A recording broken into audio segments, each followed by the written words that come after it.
My name is Jacob. I'm from Ennis, Texas. How I got to prison is probably not a unique thing. I think the fact that I had a loving family and a great support network, and that I had some success at a young age out there probably does make it unique. Despite having all those things going in my favor, I chose to consistently make bad decisions and to get involved with the drug life and fast money and fast cars and fast women, and all those things excited me. It took me away from all the things that were good in my life. And as it inevitably does, it took me down the wrong path. It took me further and further away from where I was supposed to be, to the point where even when I did see that I was headed in the wrong direction, I felt powerless to stop. Until one night, I went out and did something that was so totally out of character, man. I went on a robbing spree under the influence of drugs and alcohol and a bunch of bad people that I was hanging out with. I received a 50-year sentence for what I did that night. And even now, thinking back at it, about it, you know, I was like a fish out of water. I didn't know what to do with it. And so I made up my mind the first few years that I was down here. I was either gonna win my appeal and get out of this place, or I was gonna find some way to escape. But being down here for 25 years flat before I was even eligible for parole was something that was inconceivable to me. I lost my appeals. And then escaping physically seemed less and less appealing as days went by. It seemed less feasible. So I began to try to escape mentally and emotionally. And I built walls up around myself, and I stopped feeling. And I began to indulge in drugs and in alcohol, and snorting stuff, and smoking weed, and popping prescription pills, and basically doing everything that I had been doing out in the world, all over again, in here. One day I was blessed to receive a visit from my son, and for some reason I got high before I went out there. And it was like when I was in the middle of the visit, I felt something inside of me tell me, what are you doing? How are you still out here doing the same thing that took you away from this young man for the rest of his life, more than likely? How are you still doing it even now? And I wasn't a believer then. For my first 10 years down here, I pretty much lived life like I wanted to, and it was not nothing nice. But in 2009, I went through an experience down here. A different ministry comes down called Kairos. And even though I had been acknowledging, I knew God was constantly calling out to me. Time after time, He would send people into my life, even before I was incarcerated, always telling me, warning me, hey, God's got a plan for your life. Pull up, man, do something different, man. You've got potential, you've got so much. Yet I always chose the wrong thing.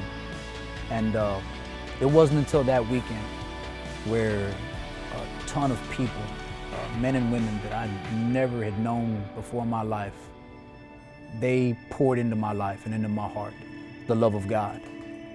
And it touched me in such a profound way that it shook the walls that I'd built up around me for self-preservation. It shook the walls of hatred and of bitterness and of anger and of fear and insecurities. And it got me to thinking, you know what, man, there is a God. And I gave my life to Christ that weekend. And I wasn't some skyrocket Christian. I wasn't preaching the gospel from the chow hall tables or anything, but I had a desire to know who this God was, who reached out to me the way that He did.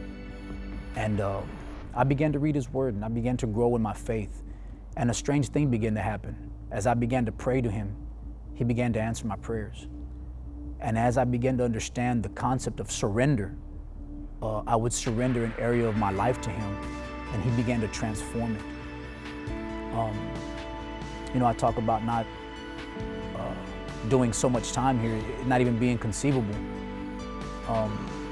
And yet, here I am now, 21 years into this sentence, and I have a life now that is as inconceivable to me as doing this time was way back then. I have purpose now. I serve Christ. I have hope. I'm able to minister to others.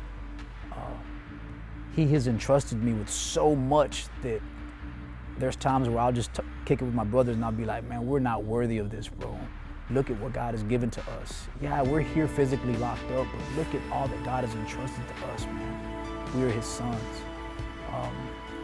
The ability to paint and draw, that's his talent, but he's given it to me for a while. He's given me a loving wife, but that's his daughter, but he's entrusted that to me. Relationships, man. He's given me the ability, man, to represent him. And it's a mind-blowing thing because I grasp it anew every day. I'm just amazed at what he's able to do to a life like mine. And so if I were to give a word of encouragement to somebody else, if I were to say something, I would say this: no matter how big our problems may seem, no matter how big our sentence may be, no matter how big, whatever the difficulty, the problem, whatever the sin is, because that's what it is, whatever it is that's in your life, I would say this: God is bigger. God is bigger and he is faithful. He has not given up. If there is even still a doubt, if there's even still a question over whether he would accept you, that is an inclination, man, that he's striving to. He's knocking at the door of your heart right now. And I would not delay it another day. I've seen a lot of guys, man, who put it off, and they never woke up the next morning. Why put off for tomorrow, man? God is able to do so much with the life, and if he's able to give us in here life abundantly, what can he do for anybody else? What can he do? What can't he do is the question. He is an awesome God, and I do not regret it, making the decision to turn my life over to him that many years ago. And so whether I make parole, no matter how much time I got to do from here on out, he's changed my entire perspective on life and on everything, because it's all his.